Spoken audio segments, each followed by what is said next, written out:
Welcome to the first session of our four-part webinar series on canine supervision, brought to you by the United States Police Canine Association Best Practices Group.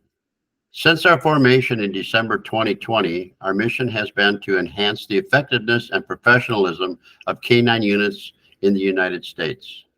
Three essential areas were cited often and early on why police canine units frequently failed: training, supervision, and policies.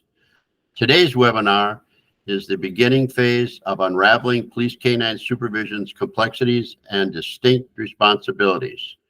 Your participation today is a step toward strengthening your unit's capabilities and ensuring your team operates with the best practices identified by leaders in the field. We look forward to an engaging session and empowering you with the knowledge and tools necessary for superior canine supervision. Our first speaker is Steve White, a retired trainer and supervisor from the Seattle Police Department.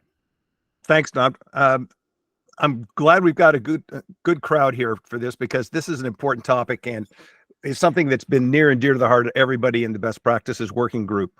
And I really want to emphasize that what I'm doing here is just giving you a table of contents for the roundtable discussion we're going to have. The real meat of this is going to come after this quick PowerPoint is over with and we start talking about this. And essentially, this is going to be a roadmap for the rest of the year's emphasis on what it takes to be an effective police canine supervisor. The title of this being "So You're a Canine Supervisor, Now What?" actually applies to us all the way through it, because I found out even after I'd been a canine supervisor for a while, there was stuff that I still had to learn constantly. It's a never-ending process. So that being said, we're going to wade into this really quickly now. And before we get right into the meat of this, I want to go ahead and give you an idea of what being a police canine supervisor is all about. This man right here is my great-grandfather. He's the first cat herder in our family. Herding cats. Don't let anybody tell you it's easy. Anybody can herd cattle. Holding together 10,000 half-wild short hairs, well, that's another thing altogether. Being a cat herder is probably about the toughest thing I think I've ever done. I got this one this morning, right here, and if you look at his face, it's just ripped to shreds, you know? You see the movies, you hear the stories, I'm living a dream. Not everyone can do what we do. I wouldn't do nothing else. It ain't an easy job, but when you bring a herd into town and you ain't lost a one of them, ain't a feeling like it in the world.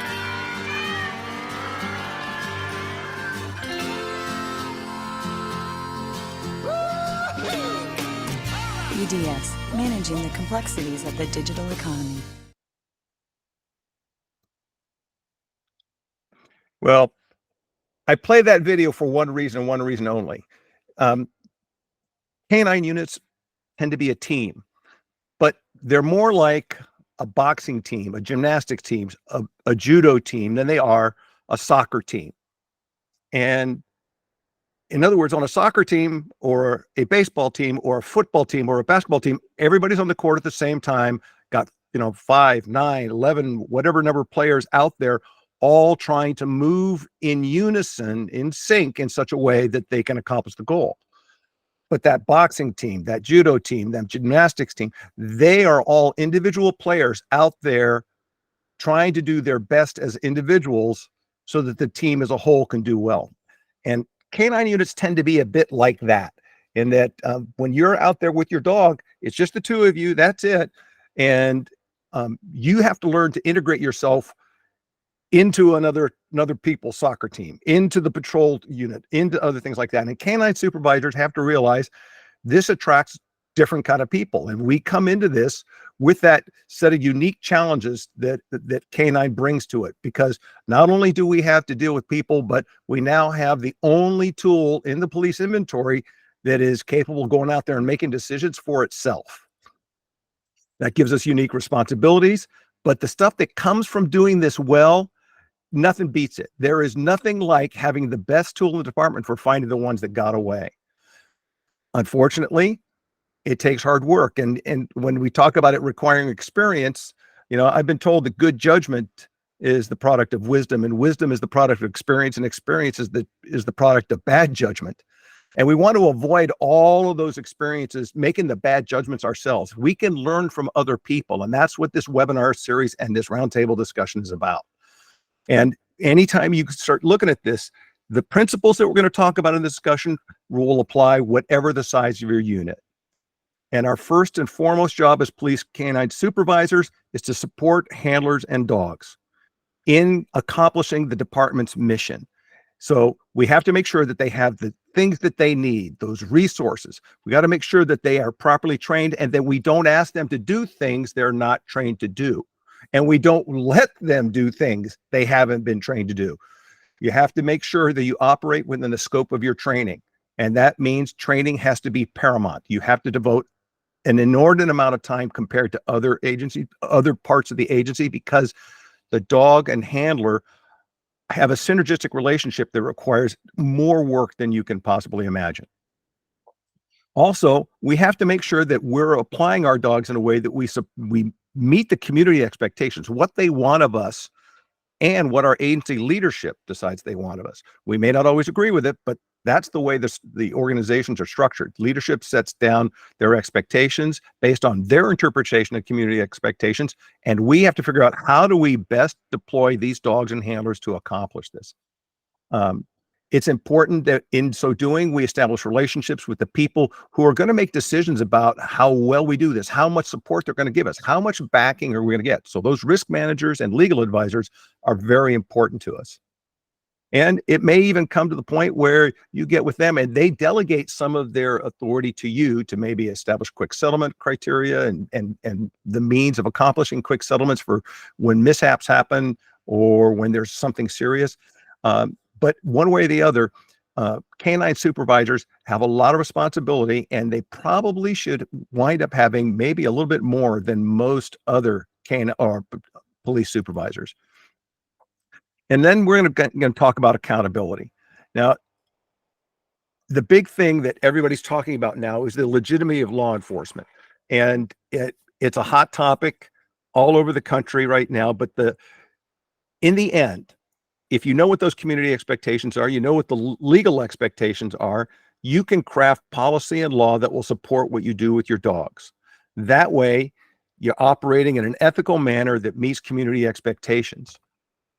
In so doing, we got to remember, we have to focus on what matters most. And I'm going to tell you, nothing can replace the dog's ability to do scent work. There isn't a tool in the inventory, in the police inventory. The military hasn't got it yet. TSA doesn't have it yet. Nothing beats a dog as a scent work tool. And if you're not putting that first, it's going to hurt you. Now, dogs are a useful, less than lethal weapon, but you have to train them in such a way and deploy them in such a way that you can maximize their advantages and minimize their disadvantages. And we will talk about some of those pros and cons and some of those advantages and disadvantages in this discussion today. And once you understand that scent work is your primary thing and that the dog's capacity as a less lethal tool is useful, but it's not the thing that it's best at, you can form better tactics. And this is done in such a way that you build into your training decision-making and compliance generation. That's what is expected of us these days. They need cops to make the best decisions they can in the moment. And we understand that Graham says we know that those circumstances are tense and rapidly evolving. But that doesn't mean that we're not expected to make sound decisions as best we can, and that our goal is always in every situation, we should attempt first to generate compliance whenever possible. That being said, we're going to go ahead and wade into the conversation today. Realize that there will be an ongoing series through the rest of the year. This is just a taste of what's going on, kind of fill in your ideas and give you a sample of what we expect to give you with deeper, more granular content that will give you nuts and bolts, ideas to consider, things that you can use to check against your current deployment practices and policies, and we can go from there. So that roadmap for these seminars, next, in May, we're going to talk about canine supervision nuts and bolts, what it takes to actually do the job. Then we're going to talk about All right, now that you know what you're expected to do, how do we train dogs to get those things? And what exactly are the core competencies for a good canine team? And in September, we're talking about building a unit culture. Now, I'm a firm believer. I'm an old dog guy, and for me, everything's about training and training and training the whole time. Training is my bag. Not everybody likes it that much, but one way or the other, you have to build a canine culture in your unit where every handler thinks like a trainer and also thinks like a tactician. They also have to understand that these things are not mutually exclusive. You can train dogs to be effective tools of force that also help enhance your ability to generate compliance and the things that are expected of us. So as we wade through the year, we're also going to talk about the 5-year plan that the USPCA's best practice working group is developing to help further the advancement of police canine to get ready for the rest of the 21st century. That being said, I'll leave this up so you can see our best practices working group and their contact information. And Don, I'm going to go ahead and stop the presentation so that you can go ahead and get the ball rolling with the panel discussion. So some of the things that we see during the year so far to get this started, and we hope that you will participate with us and ask questions, and even if you have some of the answers, that's great. But some of the things that we ran across this year as far as supervision is the fact that there is the unit that has the lieutenant or commander and 2 or 3 sergeants all the way down to a chief who has control of the canine, and he's working days, the canine is working nights. So in between, there's a variety of steps that departments will, hey, let me know if there's anything wrong, and so I can take a look at it. Well, that's too late, of course. So these are some of the things we want to talk about. We want to make sure that you understand that this is a hands-on type thing, even if you're, and most likely don't understand how dogs learn, and that's a big deal. That's included in the training that Steve talked about, because we have to do different things with the dogs than we would with a human. So I would like to kick it off and open it up to the best practices group to insert anything. I see we have everybody here. So Lou, would you like to start? Sure. Okay. So good afternoon from cold New Hampshire today. And I think it's awesome that you guys are all here. I want to first thank you for your service, for what you're doing. I also want to thank you for being here, because that's a clear indication that you're trying to learn more. You're trying to make it better. You're trying to promote canine into the future. And I have all my energy behind that effort as well. And I appreciate you guys taking on that leadership role. As we move through these next segments, I'm going to kind of primarily focus my comments and on different things. I know that some supervisors come into this with dog handling experience, and some supervisors are coming into this without any dog handling experience, meaning we have bosses who are in charge of units who don't necessarily have any canine handling experience. So I'm going to break my comments down into those two. And the other 2 components I'm going to break my comments down into is those that supervise just a canine unit, and it's those that have general supervision duties and might have their canine unit as part of their supervisory duties, meaning they go to calls and they do all the different things that a street supervisor might do. And in addition, they are in charge of their canine unit as well. So we can see how there might be some different things that concern all. But 3 things I'm going to leave you with and open it up for our panelists. And that is, get to know the current culture of your canine. You see, we're going to have one whole component on just the canine culture. So for you supervisors, learn the canine culture. Learn what environment they are training in, and learn what environment they're deploying in. Second, Jeepers Creepers, know your own policy.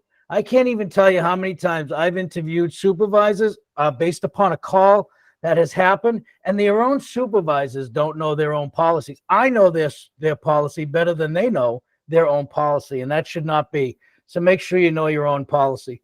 And lastly, I'll leave you with this. If you don't know, admit you don't know, and try to find out the information. I know as supervisors, we're supposed to know it all, and people depend on us to know it all. And we have this phrase, fake it until you make it. But if you don't know, you need to ask. You can reach out to us and we'll give you some sort of an answer. You can reach out to whoever the mentors are in your area, but if you don't know, ask. And Don, I'll turn it over to who's next. Thank you, Lou. By the way, Lou is a retired police chief at this moment and is excelling up in New Hampshire and is an expert witness for the United States Police Canine Association also. So let's go to Gene Ramirez, our attorney for the United States Police Canine Association. Good afternoon, everyone, and thank you for joining us. Glad you recognize the importance of this topic. I'm just going to cover a couple broad topics. I'm concerned about our canine units, and if anybody has ever heard me talk before, I have re-emphasized this continuously. And in California right now, we're dealing with proposed legislation that seeks to eliminate the use of police service dogs entirely. There's been some modification to that assembly bill that it was going to not allow dogs to bite. Then it morphed into we're only going to allow dogs to be used in deadly force situations, in which case might as well use your handgun or your rifle. And now there's a competing bill put out by our California chiefs of police and our Cal sheriffs, and others are supporting it, which is a little more balanced. So we're going to be dealing with that next couple of months. But what happens in California can easily spread eastward. I know Don and I were dealing with New Jersey a couple of years ago, where the Attorney General for New Jersey was trying to eliminate all police service dogs, and USPCA came to the aid of the state troopers and their canine unit, and the governor eventually overruled the AG, and that AG is no longer in office. So this is happening around the nation, which means it's incumbent upon you as a supervisor to really understand what your unit is all about. And as Lou said, policy. Not only do you have to know your policy, but is it a relevant policy? When was it last updated? Who reviewed it for you? Is it just cut and copy and paste from another agency where they may have a different mission in life than you? So you constantly have to reevaluate your policy to make sure it's staying relevant. What are your tactics in the use of dogs? As a supervisor, you need to approve the tactics. Are we going to send a dog in there? And if the suspect is struggling, are we going to start hitting with a bunch of 40 Mike and beanbag rounds? Well, then why did we use the dog? So as Scott can attest to, we have reviewed some agencies from around the nation where they'll use a variety of less than lethal tools all at the same time. And it's like, where's our supervision, making sure that what force is being used is appropriate and proportional to what is going on at that time. What are the ethics, not only of your department, but of your canine unit? Right now, we're seeing some horrible stuff coming out of Northern California, where the misconduct began in the SWAT and canine units.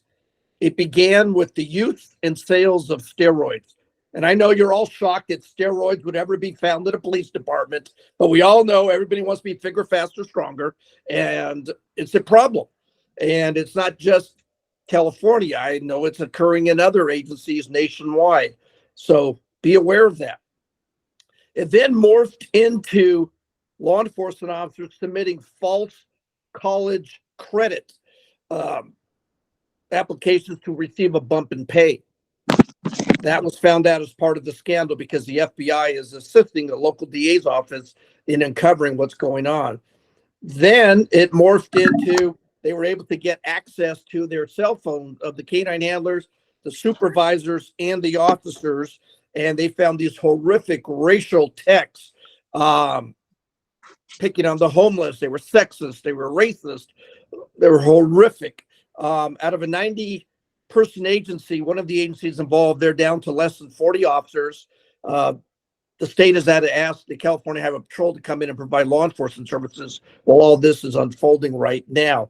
Then they found out that supervisors were approving use of force reports, saying they're within policy, but yet it was allowing for the use of excessive force to occur. So now those supervisors are now being charged federally as part of a cover-up and the approval of what is clearly excessive force. So I'm seeing more of that occurring.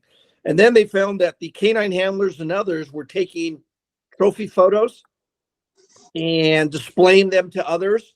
They found some of the SWAT guys were taking the expended 40 Mike casings and making flags out of them and putting them up on the walls of their houses.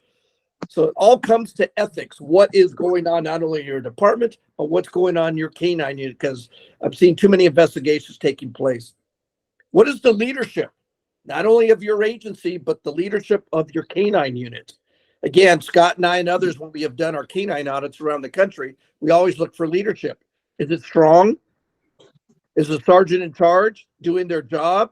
Or is it a senior canine handler who has more clout within the unit and they're doing whatever that senior handler wants and nobody's listening to lieutenant?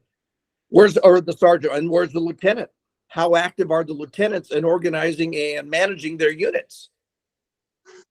Again, it comes back to what's the mission? Is it an ethical mission? And should your mission change? Knowing everything that's going on with the federal DOJ and consent decrees and how they're focusing on leadership, particularly in our canine units and SWAT teams, what's your mission and should it change? And finally, is there consistency in how you do things? Is everybody deploying the same way? Is every supervisor and every shift agree, yes, this is a serious crime, so we will deploy? Or is there ambiguity in your policy? For example, the biggest one is grand theft auto.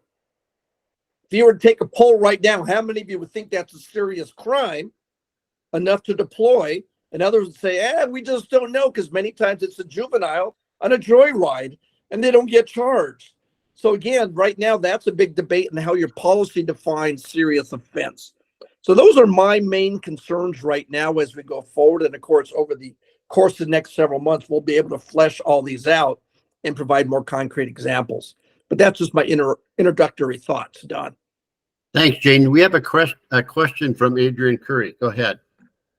Really intrigued about the standards and the policy as it relates to running your unit. We still have a policy in place. I think it's from 1985. And we've looked to revise it, but we haven't gotten the approval as yet.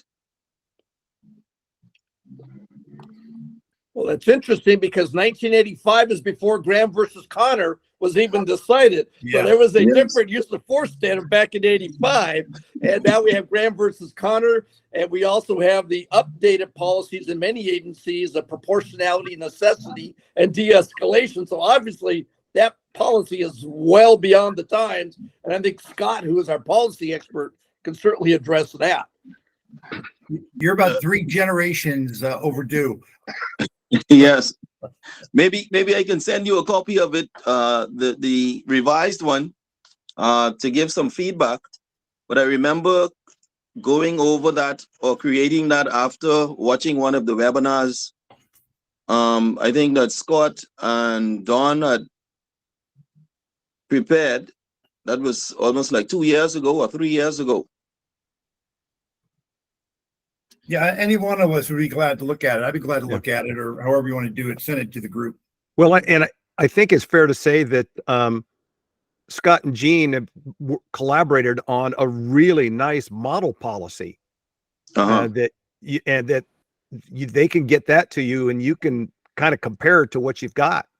I will make that policy available to everyone after the webinar is over, and I'll send it in the link in an email. And it's the policy is not the sample policy or the model policy that came from Scott doesn't necessarily mean you have to change your whole policy, but there may be pieces of that policy that would work better than what you have also. So I will make that available. Plus there's an admin policy link, and I will make that available to everyone also.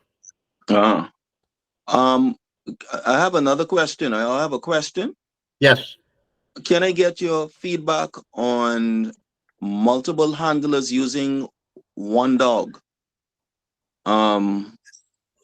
That's a problem that we have, that we're trying to iron out, but the supervisors are not really enforcing it, I'm not exactly sure what you mean. They're not enforcing the use of the dogs being used by multiple handlers? They're not enforcing one dog, one handler. Oh, I get it. Yeah. You see? I see. I understand. though I don't have the answer for you. Maybe one of the other panelists might. Well, I'd like, if I could chime in on that briefly. First off, where are you at, Adrian? What agency or what area? This is the Bahamas, Royal Bahamas Police Force. Okay. So the basis of your laws may be different than ours, but I'm a firm believer that you don't certify police dogs and you don't certify police handlers. You have to certify police canine teams because it's the integration of a person and a dog. And so there are instances where the military will have to be able to rotate dogs through handlers, so they have a different approach to it. But I think in the law enforcement context, the community expects the best you can get in terms of this, and nothing beats one dog, one handler certification teams. And I don't know if the rest of the group would agree with me, but anything other than that, you're making a very substantial trade-off that's probably not in your favor. Yeah, I agree. I would completely agree with what Steve just said. And if not for the most simple reason that the basis of your job is knowing your dog, and you guys have that relationship, and that only builds over time and getting to know how to read that dog and do all that. So to be able to perform your job the best, I think that's the only way you can do it. Yes.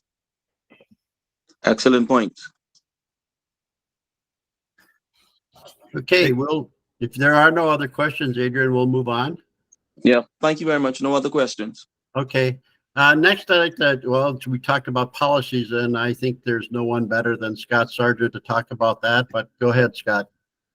Okay, so I'll keep it kind of perfunctory on different policy points, but the most important thing a supervisor can do is know the department's policy. And if you are a part-time supervisor, it's not going to make any difference to you. It'll be a lot more pressure for you. Again, I'll bounce around back and forth from that to the leadership issues because I've kind of experienced in both. But if you're a part-time supervisor, there's more weight on your shoulders than if you are a full-time supervisor, because the department is communicating to you that job is only worth 50% or 40% of your time. That's not okay for the handlers or for the canine community. You should be given 100% commitment to that unit and not just a short period of a window of your day. So if you're assigned to traffic and canine and you're pretty much assumed to be in charge of both and accountable for both, the department doesn't get it. They just don't understand the weight and responsibility of overseeing a canine unit, a tactical unit such as canine, versus a unit such as the traffic or the records, the records unit. Yet you may be in the records office or the traffic office more often, or you may work days and then you are expected to oversee a unit, a tactical specialized unit that works at night. This is not fair to the supervisor, and it's really not fair to the handlers.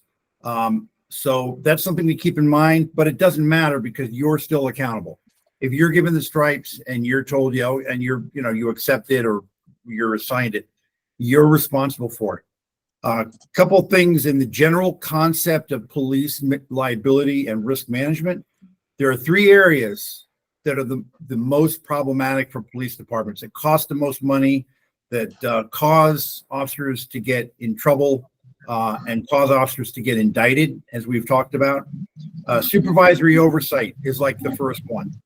So and Gene can back this up, if you can show that there is poor or negligent supervision or tacit approval from supervisors, unorganized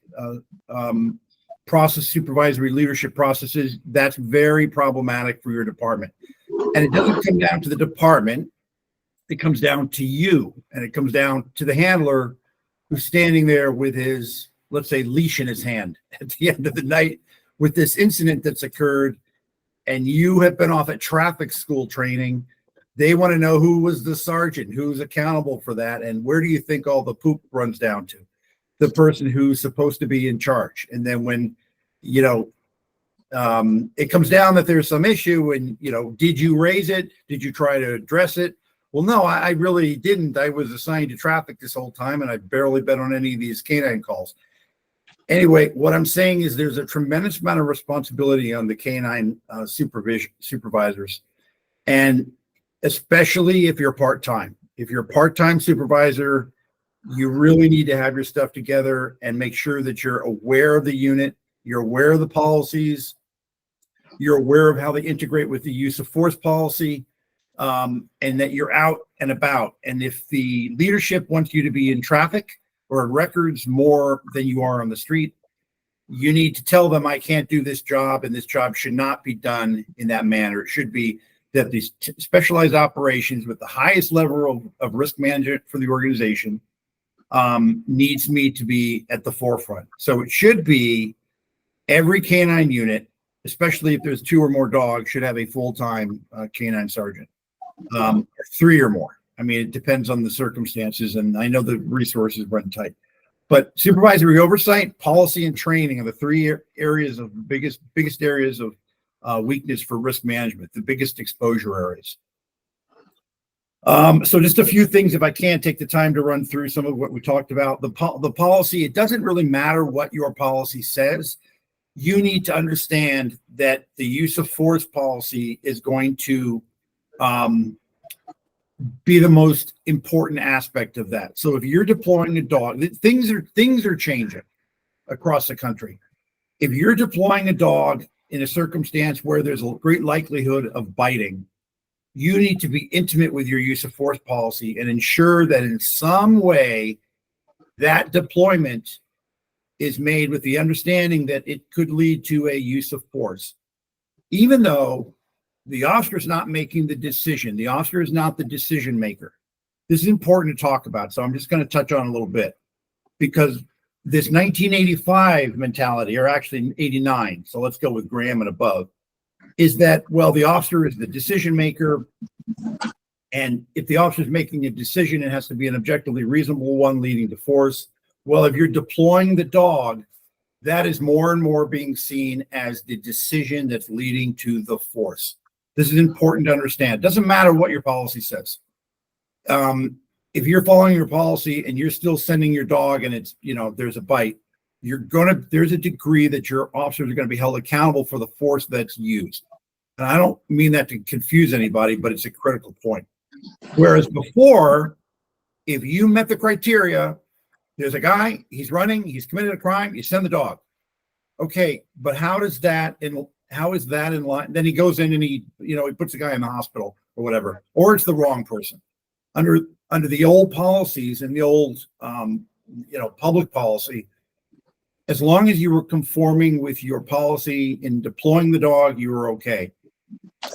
Things are changing. People are going to jail. Cops are being arrested and indicted for using their dog, and they don't quite understand why they're being indicted. Well, a lot of it has to do with officers need to realize that there's really no distinction between deploying your dog on a directed bite during a confrontation or pain compliance and deploying him for a search. Even though the criteria is written differently, and in some agencies there's barely any criteria for deploying the dog, if it results in a bite, they're going to try to connect the use of force with the actual deployment, even though they could technically be 2 different things. And I hope that makes sense. So 3 things to keep in mind for everybody, regardless of what your policy says, because this is the way the United States is going, starting in 2020 with the White House conversations over the issues that have taken place in Minneapolis and elsewhere. De-escalation, whether it's part of your policy or not, you need to be paying attention to concept of de-escalation. If you're a supervisor and your policies do not talk about de-escalation, or you do not have a de-escalation policy, you need to kind of stop things and figure out where your agency is with de-escalation. And if anyone says, we don't do that here, they need to be educated, because that's what is expected out of all police departments now. Proportionality. When you're using your dog, is the force, the subsequent force, whether it's deployment and then behind a dumpster 3 minutes later, or you have to track down the barking, oh, there he is, and he's using force, or you're deploying him on the guy in the car who's running, whatever it is the force proportional to the resistance? If it's not proportional to the resistance, then you need to reassess how the dog is being used. And that's simply a matter of when the guy gives up, the force should stop. Okay, it sounds very simple, but if you're looking at videos of what you're seeing, you know, what's going on out there now and what cops are getting indicted for and getting in trouble for, a lot has to do with the proportionality of the use of the dog. If the guy's hands are behind his back or he's being cuffed and the dog's used, that can be a proportionality problem. And then overall, the objective reasonableness of it. But the top two things are things for people to keep in mind. Anyway, I don't want to ramble. I just want to touch on a couple of major point-related issues and talk about the issue of policy when you're the supervisor part-time versus full-time. And I'm sure we'll talk about that more. But yeah, those are some things to keep in mind. So I'll pass it on. I have a question for the group. The connection between proportionality and pain compliance, and how is that working on the street? Anybody? In other words, we are seeing videos where there are 6 people with officers with guns on a suspect, and he's standing still, and all of a sudden the dog comes in and bites him because he didn't kneel down. What's the problem with that? The problem with that is that you're using more force than necessary, and today's canine teams, today's police departments, we have more tools that we can use than using a dog for pain compliance, and which causes quite a bit of damage. Good, Steve. Well, I'll put it this way. I don't say never use a dog as a pain compliance tool, but I will say you have to understand they're not designed for pain compliance. If you apply a wrist lock to somebody, if you apply an arm bar to somebody in an effort to generate compliance, you have the ability to maintain physical control over that person, yet modulate the pressure of the technique in such a way that you can take the pain away if they comply. You can't do that with a dog bite. Dogs, nope. It's either on or it's off. And because it is that simple binary, you lose the ability to raise and lower the level of force in alignment with the person's degree of compliance. That means you let the dog off. Then if they start to struggle again, they're going to have bites. So it's problematic to use dogs as a pain compliance tool. There may be times when it's appropriate, but you got to be really, really careful about the idea. Even thinking of it as a part of your normal deployment plan. You know, train so that you know where the weaknesses of it as a technique are, but realize that you don't want to deploy that dog as a pain compliance tool if you can avoid it, because it automatically is going to have, you're going to have a hard time explaining the lack of modulation to people that understand what pain compliance is really about. Adrian, go ahead. Yeah, I agree with Steve. I've seen a video recently on Instagram where 2 officers were in a struggle with a suspect, and the canine handler comes up and he unleashes the dog on the suspect who was still on his knees. And I think he bit him in the armpit. So I shared the video with some of my members, and they were of the view that the handler was right. But I don't think that we should be using the dogs as a pain compliance tool, knowing that we have the different levels of force. I mean, that's my take on it. They can do damage that irreparable, you know. So I think, you know, looking around, we need to maybe just take that word pain compliance out of all of our policies or any policies and not promote that. Because we have a lot of tools. We have different tools that we can use. Yeah, I just don't believe in it. Yeah, I think it's hard to say you're never going to need it, because there are situations where you may need to have that. But I think we're trying to say that you have to be careful when you do that, because there's damage. And as Steve says, you know, that dog may not come off as easy as you want on. So let's move on to Don Kerwick. You got anything you want to talk about up there? Hi, Don. Hi, everybody. It's really good to see the amount of people here on the program today. But I'm just going to talk about supervision from 500 feet, let's say. And the one thing I wanted to bring up before I talked about that was that we have a group of people here that started this thing back in 2020 that aren't trying to make any money. This is not a for-profit event. Everybody here is here because they want to see canine progress and change and stay healthy. I think after the George Floyd event and that series of bad things that happened and the defunding the police, our canine industry and the units themselves are in trouble. So I think everybody has the same heart here. We're here to give. We're not here to sell you anything. We're here to try to, you know, just like someone was talking about the policies before, they're not coming with a bill attached. They're being freely given to help the industry. So that's important. The other thing I wanted to say about canine supervision is, as a canine supervisor, when I first started, I used to think canine unit was it. So the whole police department revolved around my unit.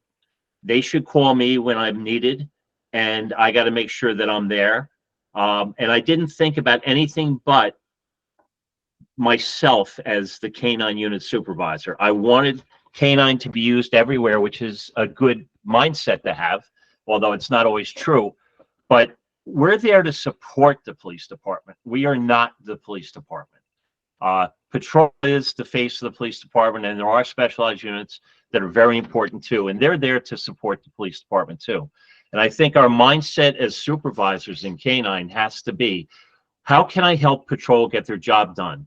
How can I use a special tool that I have and insert it somewhere, whether it be scent work or a use of force, and do it the correct way and help the police department? It's, you know, it's important. We, as a supervisor, I have to be able to show up at a meeting, the command staff or the bosses, and offer my services to help patrol. They're not going to come knocking on my door every day. And if they do, they're probably going to be looking for the wrong type of service. So I think it's important as a canine supervisor, you keep that in the back of your head, that, you know, we're there to support patrol, and there's plenty of work to be done on our part. I think a canine supervisor should probably be paid in excess of 25% of a regular sergeant or lieutenant. The amount of responsibility that's on our shoulders as a canine supervisor is beyond description. And I recently had a call a few weeks ago, and a person who was taking over a canine unit called me and said, "Hey, can I have lunch with you and pick your brain?" I said, "Of course." And I happen to know the person a little bit. And he's not, he's a good person, works his 8 hours and goes home. And I said to him, "Listen, I'm going to start this off very simple. If you're not willing to have your phone on 24/7, 365, or have an adequate relief at the job, do not take this job, because it will cost people a lot of trouble." Now, collective bargaining agreements and PBAs aren't going to agree with what I just said, but that's a fact. If you're not willing to put your heart and soul into being a canine supervisor, do everybody a favor, step back down, and don't take the responsibility. That's so important. Men's lives, men and women's lives depend upon it. Your unit depends upon it, and how you portray your stuff to the community and the results you get are all going to be based upon your decision making. And if you have this thing with the boss, "Hey, at 4 o'clock, I'm done. I don't want to know nothing." You got to swallow that pride a little bit. You got to do it for the better good. And that's just my opinion. I've never seen any tries to make themselves available fail. And I think that's a key prerequisite for being one. my career, I was always an operational guy, go out and get the bad guy, wrestle with him, put him in cuffs, do what you got to do. And that was it, purely operational. And as I became more proficient in supervising, especially in canine, I realized that the canine unit drives itself off one thing and one thing only: policy. And if anybody just closed their ears when I said word, listen, hear me out here. All your training is going to be based on your policy. Everything you select the people, the mindset that they're going to have to work for you is going to be also on your policy. How you're going to follow things up after an incident is going to be based on your policy. So if you don't have a policy, you have nothing except accidents waiting to happen. And the other thing I'm going to say, just to be quick, because there's a lot of people on here, is canine is probably the best unit to be in law enforcement wise. It is, I spent a lot of time there. I enjoyed it. And I saw a lot of other people do very well there and enjoy themselves and do a lot of positive things, both on the law enforcement side, on the community side. And just, it's a feeling I can't describe. And I think a lot of people are going to identify with that here. Don't be afraid to take the helm and do this job if you're a supervisor. You have to be able to go out and fight for your men and women. You have to be able to go upward and manage upward and talk to bosses and tell them that you need new equipment, new vehicles, new whatever, and be able to justify it. That's what a supervisor does. And if you can do all that and keep the policy going, you will have a great unit. And my point is, just don't be afraid. Be ready to work. This is a tough job. Thanks. Have a question. Two of them. I guess Steve has answered them, but the question is, are there any other agencies that are not going to utilize apprehension canines? Our canine team is going to be used for tracking and narcotics detection only. And Steve, you already started to answer that. Do you want to go on that? Sure. I just, Kay Foss, you're the one who mentioned that, that you've got an agency in which, or you mentioned agencies that are going to use their dogs solely for tracking and narcotics detection. And I think there are more and more agencies considering that. And the question is are agencies doing this as a knee-jerk response to in an attempt to reduce liability exposure? And if so, are they fully considering the trade-offs they're making when they take biting dogs out of the equation? I don't care. I'm not a believer in good or bad or better or worse, whatever. I'm a believer in trade-offs. Everything's about trade-offs. What are you willing to give up to get what you want? And if what you want is not to have people bitten by dogs, that's cool. I understand that. But do you realize the trade-off you're making when you do that? And if somebody wants to chime in on that, I'd love to hear what the group has to say.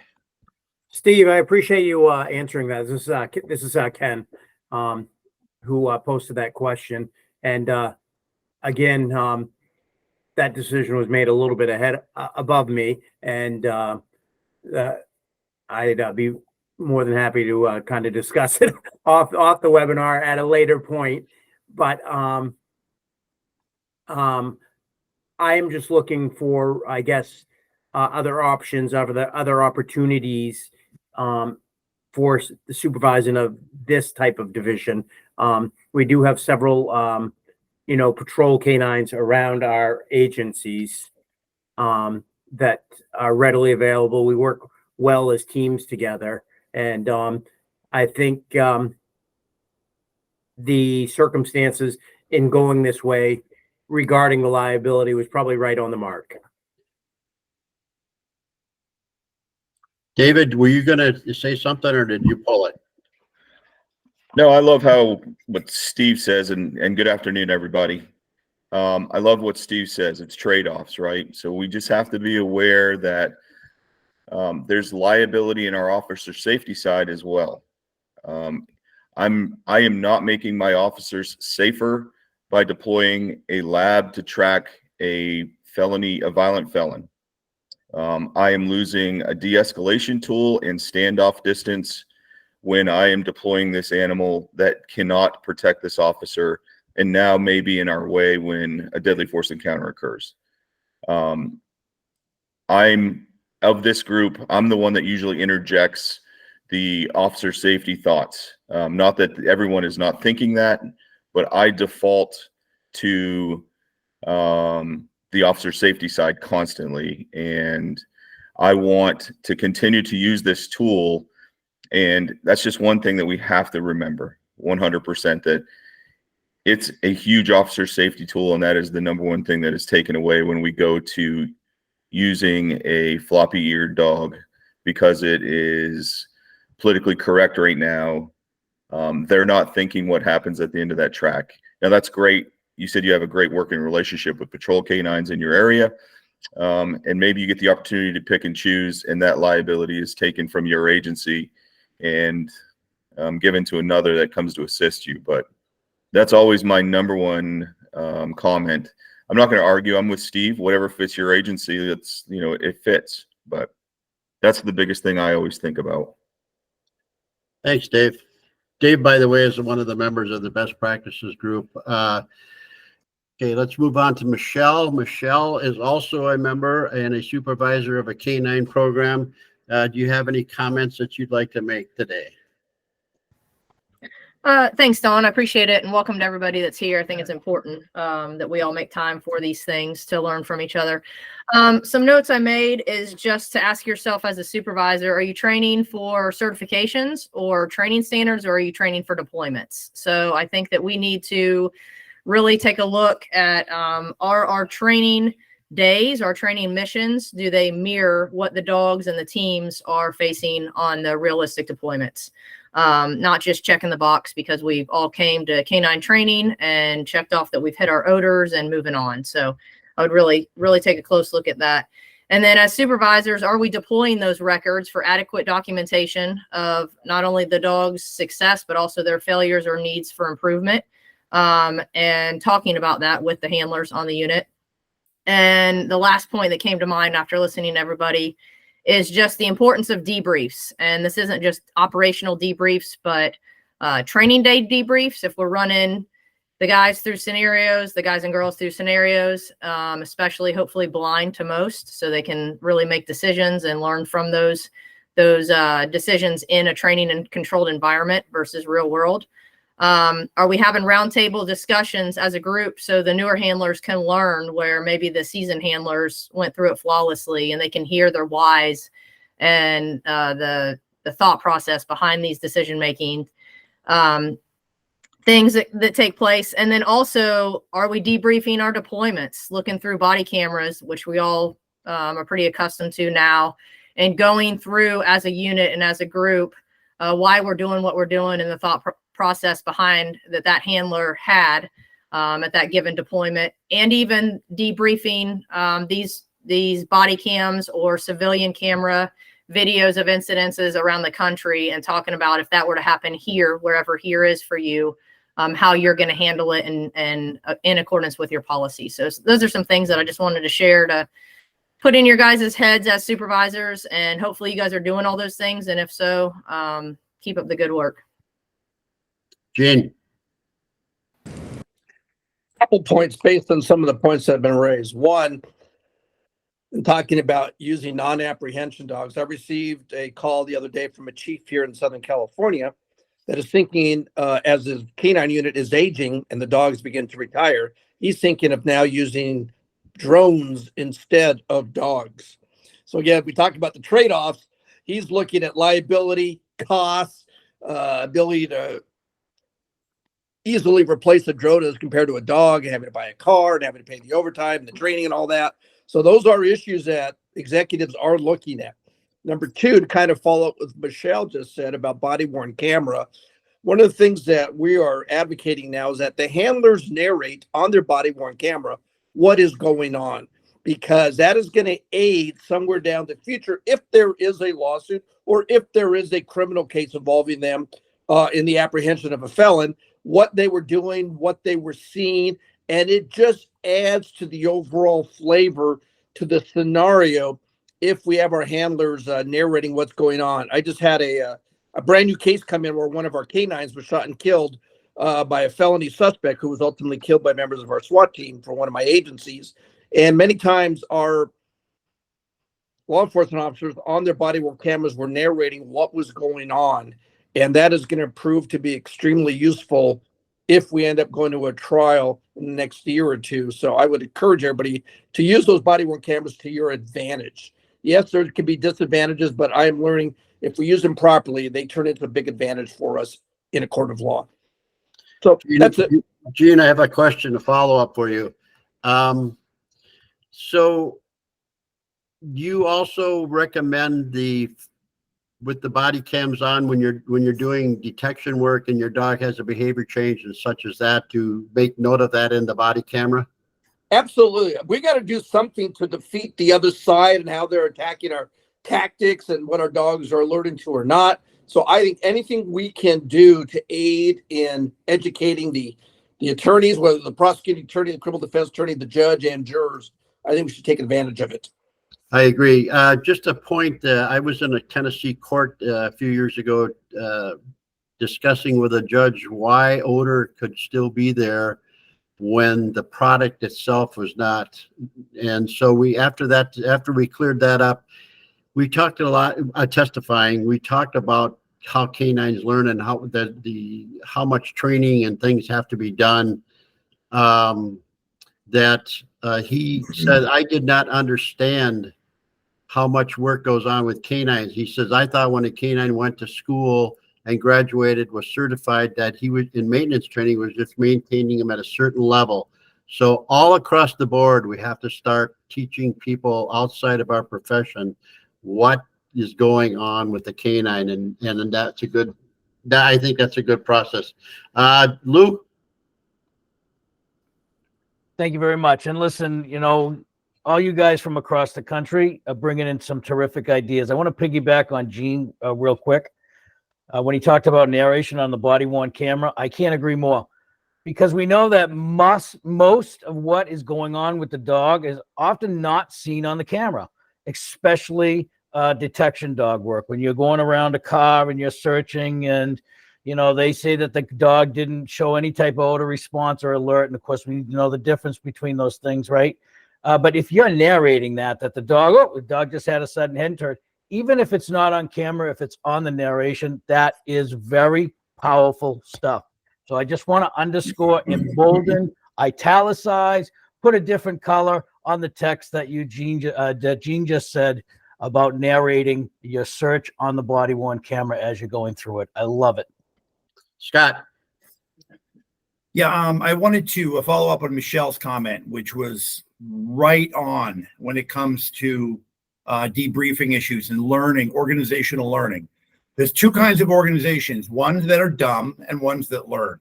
The dumb organizations fade out over time. The learning organizations grow and learn from the mistakes of others.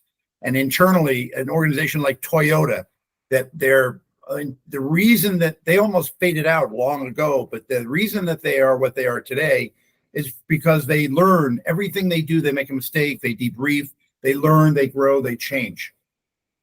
Boeing is going through that now. So if you're in a police department in California and you're still doing the shit you're doing, you're part of the problem, is one of the issues. And we talked about Northern California. I'm kind of all over the place, but we're talking about Northern California.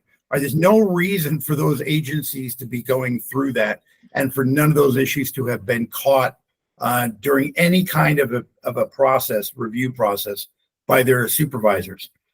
With that said, lessons learned from within your organization, from your own handlers, from your own incidents, your own bites, regardless of how small, the debriefing process is so critical to just listen to what other people are going through, listen to things that could be done a little bit different or a little bit, worse. It could be a positive thing. It could be, hey, you know what? I hadn't even thought about cutting the car like that or doing that or bringing this around or stopping what I was doing and adjusting stuff. And I think that was a great idea and we should all do it. Everyone, regardless of what their face expression is listening and they're nodding and they're paying attention to it. And those are the kind of lessons that are going to help us. Real quick, I'm a member of 2 police department consent decree review monitoring panels back east. So one of the major problems with police departments that continuously get into trouble and end up in DOJ oversight or with letters of investigation or technical assistance is they don't have this process. They don't have a process for debriefing or for lessons learned. And what we do is we watch some of the videos and we watch some of the processes, and they keep doing the same thing over and over again, and then doubling down. And then they do it again and they double down, and they're told this is not a best practice. Matter of fact, this is not a thing that's done anywhere anymore. The organization needs to, move forward and change, but people don't tell them what to do. It's like, this is the direction you really need to be going because this is a best practice for the police department, and they don't do it. You just keep doing the same thing year after year until cops start getting arrested. Then they're like, oh, what are we doing different? And it's like, well, you've been doing the same thing and not learning from it. You've been making the same mistakes. It's not profit. It's because it's a not-for-profit organization, right? We don't have shareholders or stockholders. But really, look what's happening in California. We're losing dogs because we keep doing the same thing over and over again, these same videos we see. And no one is like learning from the process about what we're doing. And, putting a dog on a handcuffed suspect and just leaving him there while Channel 7 comes up and films it, and then doubling down with an explanation of why we do it instead of adjusting, and trying to change our system so that we survive. Anyway, I think that was a great point. Debriefing is critical, even if it's just for, if it becomes part of a rote process where in roll call in your group meetings, you go, look, we're going to debrief the last three bites, no judgment, no rank in the room. It's going to be done as a military exercise. We're going to go around we're all one rank. No, if you don't want command staff in there or whatever, and you go around and you just talk about what it was and how we can do the thing a little bit better the next time. So I think that's a great idea. I'm from LAPD. We thrive on the concept of quality through continuous improvement. And that's what it's all about, is learning the lessons and debriefing and talking about it, and then just making those incremental changes to get better. Thank you. Scott, I'd like to ask you a question. So everyone here has to deal with training time and the 16 hours that an expert witness had said something back in 20 years ago. What is your thoughts about the training time? That's not really my forte. So I'd rather defer to Steve over the training time. I think importantly for policy issues, for internal review issues, I'm big on the internal review process. If you have 5 bites in a month as an organization, you should be able to go back and look at the review for all 5 of those bites and know what the issues are and have fleshed them all out. Same with training records.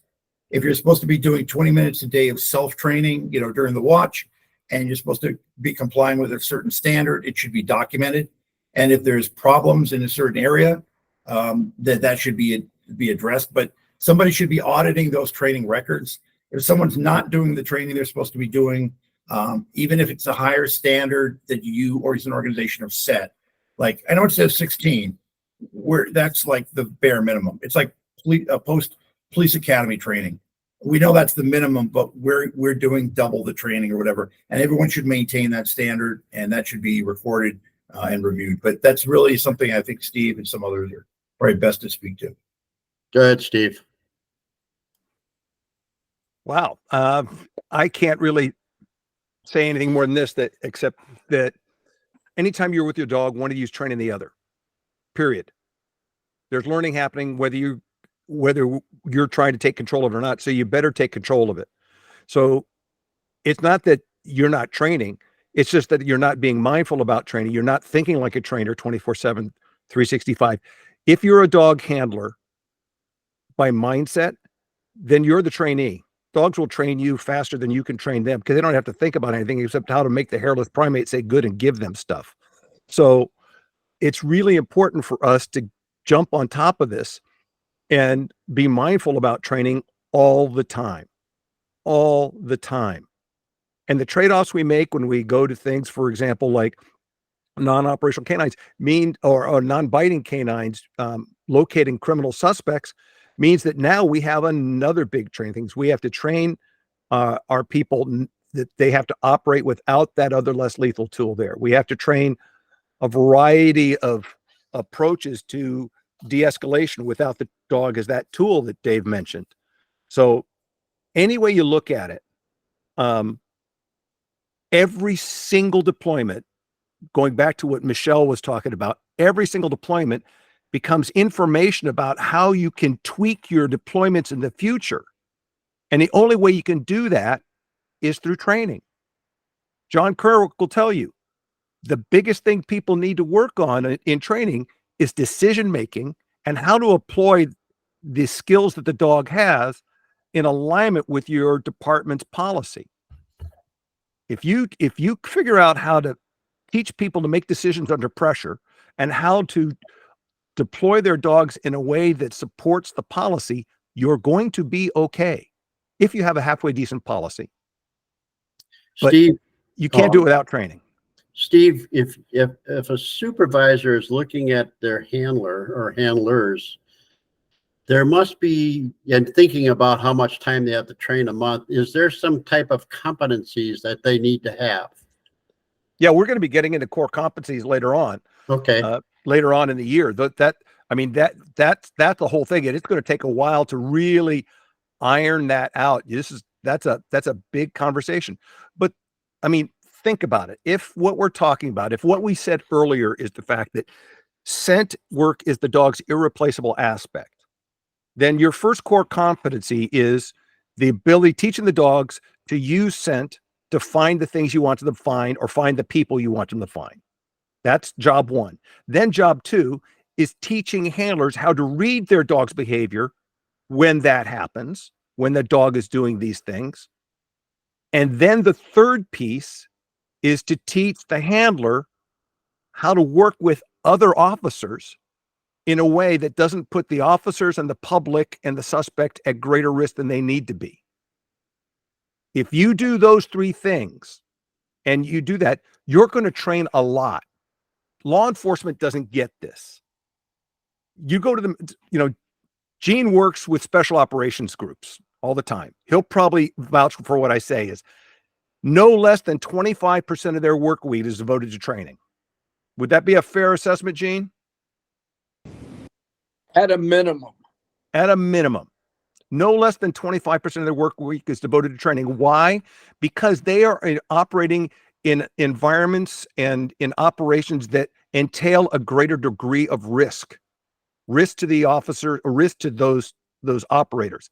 Well, guess what? Canine deployments are the closest thing to that you're going to get in law enforcement, because we have the only tool in the inventory that will literally drag us to a confrontation with a suspect who has already demonstrated willingness to resist, if not by flight, also through aggression. So the dog takes us there. Now we have an engagement with a resistant suspect. We have to be prepared for that. That takes training. And any agency that does not give those people time, I've had to fight with my own agency for this. I've helped to help other people fight with their agencies for this. If you don't spend the time training people how to make decisions under those kind of pressurized situations, and you don't give them the policy that gives them clear guidance about what to do, and you don't give them the time it takes to get the dogs to be able to do what needs to be done, things will not go well. Thank you. Thank you very much, Steve. Gene? Just quickly, Scott said something that I think it's important to follow up on, and it may be a future topic to get more into. But he mentioned that he sits on 2 federal monitoring panels for 2 agencies that are under federal consent decrees. I don't know what's going to happen next election, but I do know under the current administration, there's been an increased emphasis on holding law enforcement agencies accountable for what's occurring. I've started a constitutional policing team because we're trying to advise agencies on what to do to avoid a consent decree, or in California, with our DOJ, a stipulated judgment, which is similar to a consent decree. And the one thing that we're focusing on, and I hopefully Scott will back me up on this, is the increased emphasis on supervision at the line level. And in particular, who is reviewing the use of force? Let's say in our little community, who's reviewing the use of force by canines? How far up the department level is that review process is? How robust is that review process? So people are saying, okay, I understand why you bit, but did we really have to? Or how long was that dog on the bite? Because the initial apprehension could be constitutionally fine, but the length of time can be a separate constitutional issue. So who is taking a look at this? And again, it comes back to policy, training, and we want you guys to not have to go through a consent decree. They're incredibly expensive, and all those millions of dollars you will spend, none of it will help reduce crime in your area. None of it's going to help you become a better cop necessarily. But supervision is an increased emphasis right now. And Scott, hopefully what I said is true in your experience. Hey, Bill Lewis, where are you out there? I don't see you. He's there. He's in the chat. Yeah, I saw him. Bill has a great comment. Bill Lewis is a speaker all over the United States on canine, and he had a great thing about there he is. Hey, Bill. Can you just mention what you said on the chats for those that aren't monitoring the chat about debriefings? Yeah, absolutely. And debriefings in the process of doing so and really taking a look at our real world deployments. You do that at training. That's where you instill the muscle memory on how these processes should occur. And and a good training scenario, I've seen good training scenarios create just as good debriefings and lessons learned as real world deployments. So we have to make sure that we have goals in our exercises, our scenarios, and what we want to accomplish. And when we get done, we need to speak about it, talk about it, just following the same guidelines we would for a real world deployment. Thanks, Bill. It's great to see you. Okay, we're moving along. Melinda, did you want to say anything? Not particularly. You guys are fantastic. Thank you to everybody for being here, and all the time that you folks are putting into this group is amazing. I come at this from a small department where you have a supervisor that is likely, I worked under a supervisor that had never worked a dog. And one of the hardest things that I had to deal with was making him understand the needs that I had as a handler to meet all of these things that you've talked about here. How does a small department with one, maybe two, maybe three dogs that end up with a supervisor that's never been a canine handler, how do you navigate that? I mean, where does that supervisor go? Short of this cool webinar, where does that supervisor go to learn this stuff? I mean, I had one that just went to a class. Fortunately, he went through a training class while we trained a dog, which helped him tremendously to understand things. But that's something I'd love to have explored for those departments. And there's a lot of people out there that have one dog, two dogs, three dogs. And guess what? They're making the news too, but it's not making it up to the national news. They're making the news for the wrong reasons, and it's killing us in the smaller departments because you have one dog that does a really stupid thing. I should say the handler does a really stupid thing, and now the rest of us are having to mop up after that. And it's because we don't have supervisors, and the handlers are not educating themselves either. Yeah. So that's just something to think about, because not all departments have access to supervisors that have the background in canine. Thanks, Melinda. Bill. Yeah, and I think it's a fact when we talk about supervisors that, in my unofficial estimate here, there's over 50% of canine handlers and supervisors who never worked a dog. And so the education for them sometimes is very limited, and they need to do whatever they want. Addressing supervisors who are out there on what you might want to do between now and the next webinars, you have to ask yourself about training time. Are you just filling in the boxes and doing what you've always done, or are you addressing the key issues that we've discussed here today. Just sit down and make a list of all the reasons people are getting in trouble out there, supervisors and handlers. And after you make that list, then ask yourself, what are we doing in training to prevent this from happening at my place? And when you start doing that, you're going to realize where you want to place an emphasis on the core competencies that you may or may not be training right now. Very easy. And I'm going to tell you what, getting your dog off a bite, it should be number one on your list. Thank you, Bill. Chris?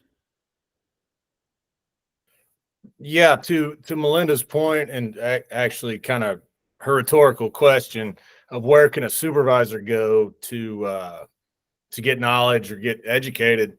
There's a lot of us out there that were handlers before, and I'd donate my time, whatever. I'm a resource. If you wanted to reach out to me, and I know many of the people on this panel would be the same way, but I can only speak for me. If any of you out there had questions, you want to email me, I could give you my cell phone number or whatever, because I've been in our unit for 15 years now, most of that as a handler, the last 4 as a supervisor. So I'm still kind of a handler at heart, but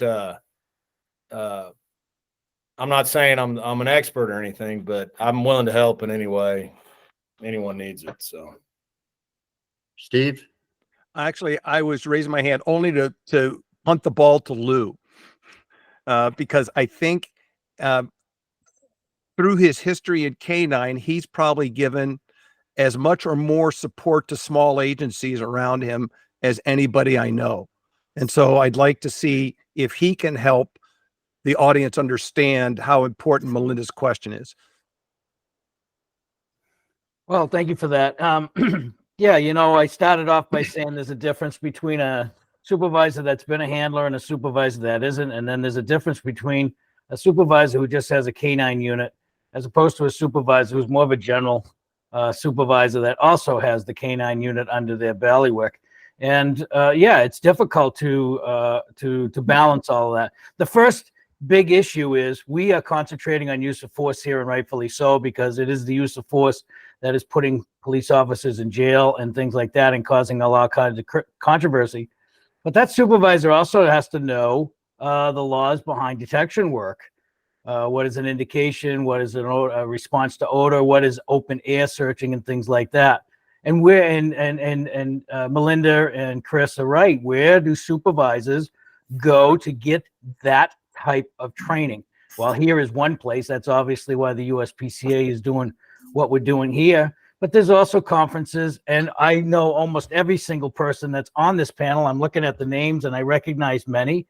I know, like Chris, they would go and travel and talk about lessons learned, put together a 4-hour class, an 8-hour class, and talk about supervision of large agencies as opposed to smaller agencies, because there are differences.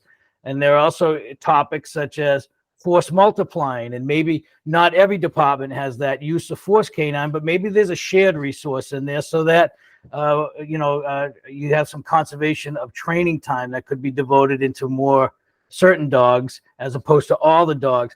There are many things that we could talk about that would take several days to go over, but there is differences. I think that's what we recognize.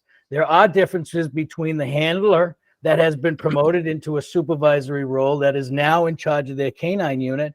And there is a difference between even that person if they're in charge of other things, like they're responsible for the calls for that day, so to speak. They work in a smaller agency, and all their calls are their responsibility, let alone the canine calls that they have to split up. And those are all different topics. But it begins with these type of webinars. It begins with the awareness of, I need some help. And I said that at the beginning. If you don't know, you need to admit and say, I need help, and I need to go to some training, or I need to ask mentors in my area as to how to do these best things. It starts with admitting that you don't know, and then the next step is to obviously find something that's more in depth than an hour-and-a-half webinar where you're going to have many people speaking. We are raising awareness.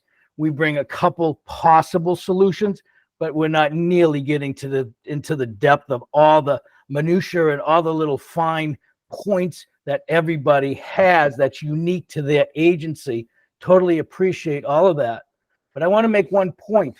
I noticed over here in my neck of the woods, New Hampshire, Maine, Northern Mass, Vermont, I noticed in my neck of the woods, there is a lessening of chiefs that are employing use of force dogs. And I have a nice side conversation going on with Dave because I want to get some data from those agencies around him that did away with the use of force dogs and now they're going back to them. And I want to see if there's any hard data there to show how use of force incidences actually went up without the dog being able to get deployed. And there has to be some sort of either anecdotal stories or hard data stories that help me over in my neck of the woods convince these chiefs, Chief, you need to have the full package dog, not just a search and rescue dog, not just the narcotic detection dog, not just the comfort dog that's in the station house. You are best to have that well-rounded police dog team that is able to be deployed for officer safety, for tracking, for specialty stuff, whatever. And those are the discussions that we need to really get into more and more. And if you guys can help me with those type of anecdotal stories or hard data, please reach out to me. Thanks, Lou. Billy Garton was up next.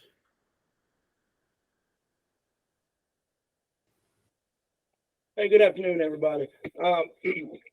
Billy Garton from Raleigh Police Department. I have zero canine handling experience. Just really with a transfer over to our special ops division, I'm really starting to really get an understanding of just what goes into making a canine handler and dog a good team. So it's good for me to be on here with no understanding or real experience behind the dog, with handling the dog, and to get a perspective and maybe share some perspective for you all who are the canine experts here as well. What I would say is that there is an assumption about the dog's capability and an assumption about the dog's liability as well. And the more knowledge and understanding that you all as a group of professionals can get out, the more likely we are to combat that as a whole. With spending just a little bit of time with our canine units, and I'm going to take this opportunity to say I do believe they're, if not the best, they're one of the best units around. I have seen how much work they put into controlling that tool that has the ability to make its own decision. The only tool I know of that has the ability to make its own decision. When you ask about training, I think training time, I think that really depends on the dog, the handler, and the program. So I'd be very cautious at putting a number out there because we know folks will train to that number. That'll be it. I don't think you can get to the level that our unit is at if you put a number on it, because I don't think anybody would be willing to pay somebody to do as much training as they do. I think it's continuous. I think they train to a standard versus a number of hours. As far as getting that information out, and I'm just brainstorming here, right? I think there are certifications that go along with canine units. Maybe you all as a body look at requiring canine supervisors and command staff supervisors to attend some kind of training or class, informational webinar or class to get the final check off of, granting that certification. So as part of that certification, you want your canine unit certified by this group or that group. You, chief, deputy chief, major, whoever, command staff level, have to attend this training as well, because it's important that people who make decisions about what types of dogs or how the dogs are utilized have the understanding and the knowledge and the experience that goes along with making those decisions instead of just using their assumptions. Because I had a whole bunch of assumptions. And then I got moved over here as in spec ops as the SWAT commander, and working with the canine unit. I have a whole, and I've been at the Raleigh Police Department 22 years, and I thought I knew what our canine unit did. I had no clue. And I have a whole newfound respect for the amount of control they have over their dogs and the work that they put in to get there. It doesn't happen overnight. It's not magic. People think we buy these dogs and they come already trained, and that's not really the case. So from someone who doesn't have the experience, I think it's incumbent upon you all, these different bodies within this this realm here to get that information out, so people can have an awakening and an understanding about just how important the dogs are, and how important this knowledge and understanding is too. So that's kind of my 2 cents, and I want to jump on here because I have to run, but I want to throw that out there as a brainstorming idea, maybe requiring these command staff level folks to attend some training before we sign off and give their canine unity certifications might be an idea. And I appreciate the invite to this group. Thank you, sir. That was very, very good. Very appreciated. Thank you. John. Hi, everybody. I just, Lieutenant Garton, what he just brought up was so true. I think we've missed that whole upper command staff here to get stuff done. Going back to Melinda's questions about where does a supervisor go who just has one dog to supervise, or sometimes a handler with really no real supervisor. He's kind of handling himself and supervising himself. Obviously, join associations, get involved with things, talk to your training group. Networking is a key issue. So if I'm a handler or a brand new supervisor, how am I going to get money to attend a seminar or to go somewhere and learn something? The only way I can do that is to have the boss or the command staff come up with the green to get me to that location. So I think we're underutilized as canine. We underappreciated.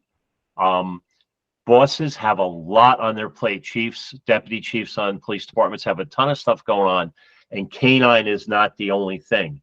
So it's very hard for us to not be needy. We always need equipment. We need cars. We need money. We need train. We're going to fight for training hours. We're going to fight for all these things that mean money. The only way a canine supervisor and command staff supervisor of canine can get this done is to be ready with all the positive things canine is doing. You have to have that in your back pocket all the time.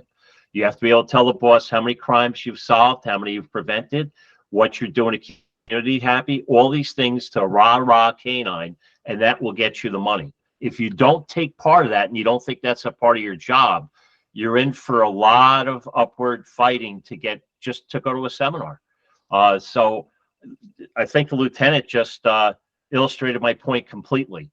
He wasn't aware. He's got 22 years in the job, and now because the people below him have brought it to his attention, he's a pro voice for canine, and that's a great thing. So I'll leave it there.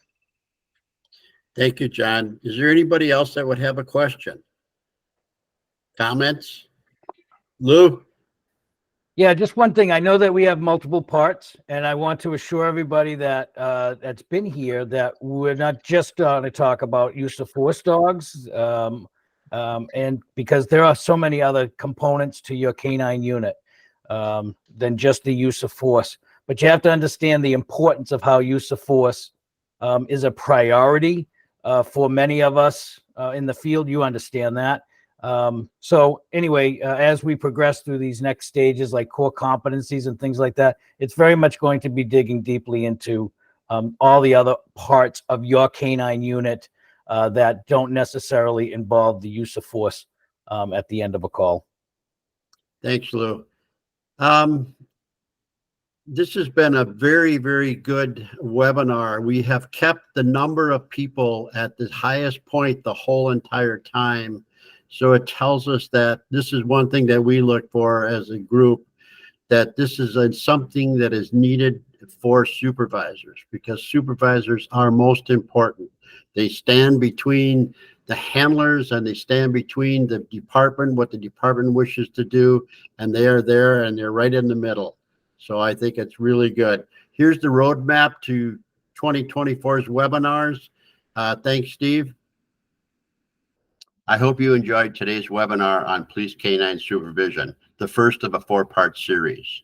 If you have any questions or concerns, please let me know. My email is executivedirector@uspcacanine.com. Thank you very much for attending. We hope to see you in the future. Thank you.